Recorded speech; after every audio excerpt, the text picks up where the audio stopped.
你知道上门女婿的生活有多惨吗？月工资都上交，每月只给20块钱生活费，还被老婆骂没用，一辈子只能当上门女婿。这是一个发生在湖南的真实故事。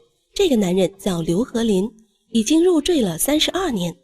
一个上门女婿受尽屈辱，最后忍无可忍，疯狂报复，不仅霸占娘家房子，还将年迈的丈母娘赶出家门。这其中到底发生了什么？刘和林原本是湖北人，1990年在外打工期间，在同一个工厂认识了现在的老婆蓝秋菊。两人认识的时候相互看对眼，就谈起了自由恋爱。刘和林比蓝秋菊大7岁，所以一直对她照顾有加。一开始他俩的感情很好，但是等到谈婚论嫁时，却发生了一点小小的分歧。蓝秋菊说，我们家里只有姐妹，没有男丁，她作为家中的大姐，父母让她找个男的入赘，如果刘和林不同意，只能选择分手。一开始刘和林是不同意的，想必哪个男的听到入赘都会有些抗拒，但是他看蓝秋菊态度坚决，后面还是妥协了。他安慰自己说，只要两个人相爱，以后就能把日子过好，还在乎什么面子呢？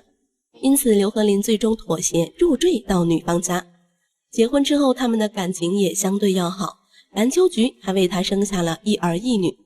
根据规定，孩子随女方姓蓝，这样刘和林觉得很不舒服，但也不好说什么。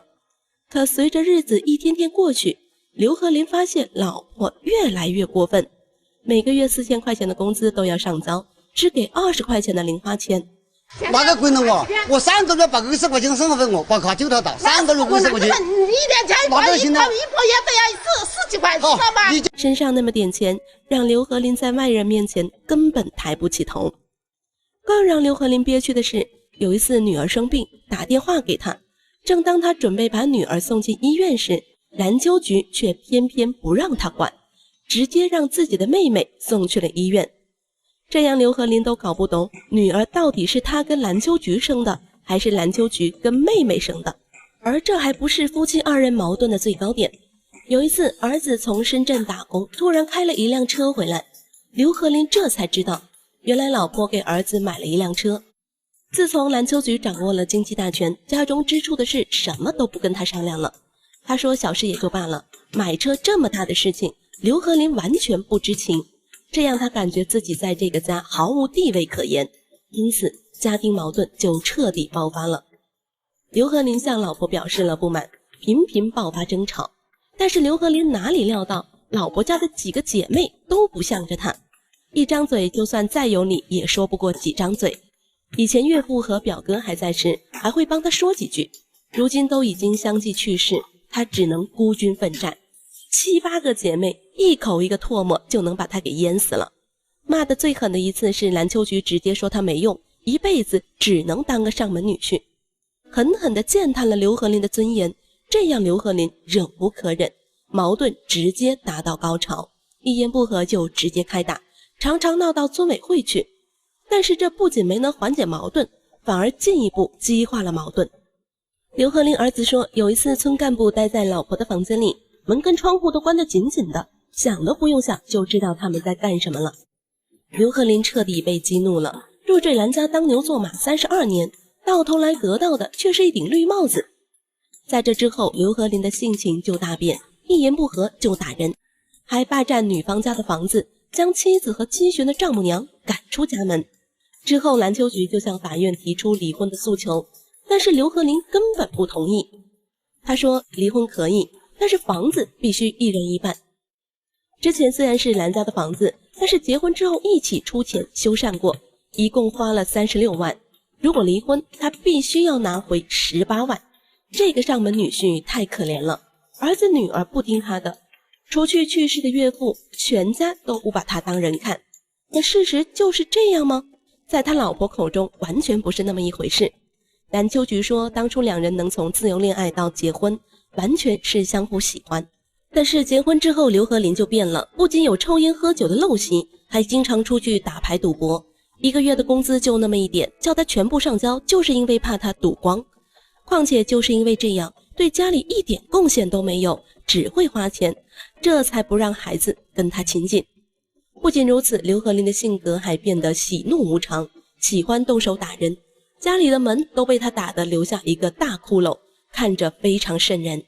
而蓝秋菊也未能幸免，经常被打得鼻青脸肿，门牙都被打飞了，后来还得花钱补了一颗假牙。丈母娘吴琼芳都被气疯了，跟刘和林爆发争吵，刘和林直接骂丈母娘生不出儿子活该。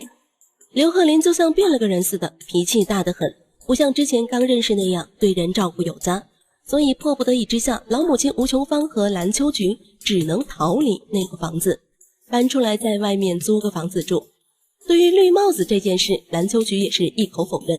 她说这些都是刘和林虎口瞎编的，干部来家里是帮他们调解矛盾，劝他们和好，根本没有关门关窗，他完全就是胡说八道，还故意把儿子拉出来当挡箭牌。不仅如此，因为夫妻二人都在同一个厂上班，还发生过不小摩擦。有时候蓝秋菊跟同事之间相互带个早饭，刘和林看到了就很吃醋，到处造谣说他俩有一腿。甚至有时候一堆人站在那里聊天，说到好笑的事情，只要他笑了，刘和林就认为蓝秋菊喜欢别人，到处添油加醋，散播谣言。这样厂里的负责人都看不下去，经常开导刘和林。他家里他两个合不来，我作为这个车间主任，我只能两边都劝一下。捕风捉影的事，他在这里上班，他老公可能看到谁打个早餐或者什么，他两个因为这些琐事吵架。这个有时候这个员工之间，你今天帮我带个早餐，明天我帮你带，因为不能同时出去嘛，做陶瓷的这个特殊性嘛，对吧？几个人就是今天我帮你带，明天我帮你带，就是这样。他可能看到了有怎么说有那种嫉妒心理啊，或者怎么样，我只能开导引导他，不要偏激，不要打人，最起码不要闹架。我是这样说的。刘和林的种种行为给蓝秋菊造成了很大的困扰，不仅门牙被打飞了，晚节都差点保不住。因此去年蓝秋菊就提出离婚，但是刘和林却看上了他家的房子，要求一人一半。蓝秋菊不肯退让，所以因为房子这件事情，这个婚一直没有离成，一直分着居住。对于蓝秋菊辩解，刘和林又该如何回应呢？他对记者说自己是个勤快的人，当年上班那个厂倒闭之后就去做零工，经常上夜班，通宵到早上，辛苦至极。而且自己并非对家人不管不顾，女儿问着要红包，他也从来没有拒绝，而且也并不是要故意家暴，有时候吵激烈了，克制不住，难免会打起来，力量没有把控好，就直接把老婆打伤了。他还对记者说，其实自己的要求并不高，只要家庭和睦，钱赚多赚少都无所谓，只要过得下去就行了。但是这几年老婆经常离家出走，孩子也不听他话，之前那个完整的家庭似乎对他越来越遥远。在记者的调解之下，他们最后约到了家里坐下来，心平气和好好谈一谈。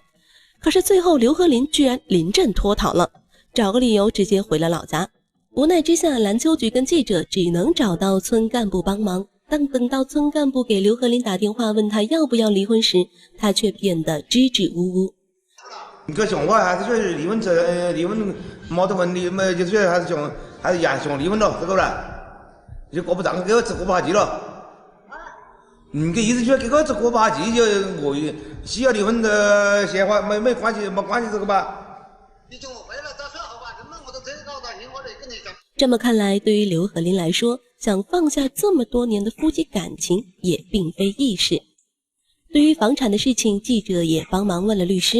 对此，律师说明，因为二人是婚后共同出资改造过，所以在房产分割这一块应该算是共同财产。在最后，或许蓝秋菊也并没有做好离婚的打算，因此也并没有马上逼着刘和林回来，只是面对记者的询问，他流下了2行泪水。对，我也是说，还是希望他过得好。还是我们都一起这么几十年了嘛，20-30年了嘛。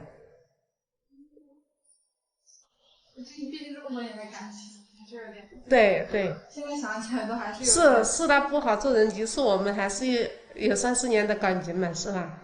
蓝秋菊与刘和林于年轻时相识，更是走到了一起，但是最后的结果却不尽人意。这大概就是现实中很多夫妻真实的写照。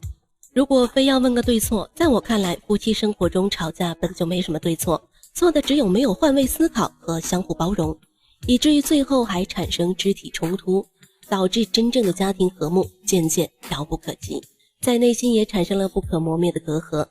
如果当初刘和林夫妻二人能多点包容，多点关爱，这段婚姻应该会变得更加幸福。对此你怎么看呢？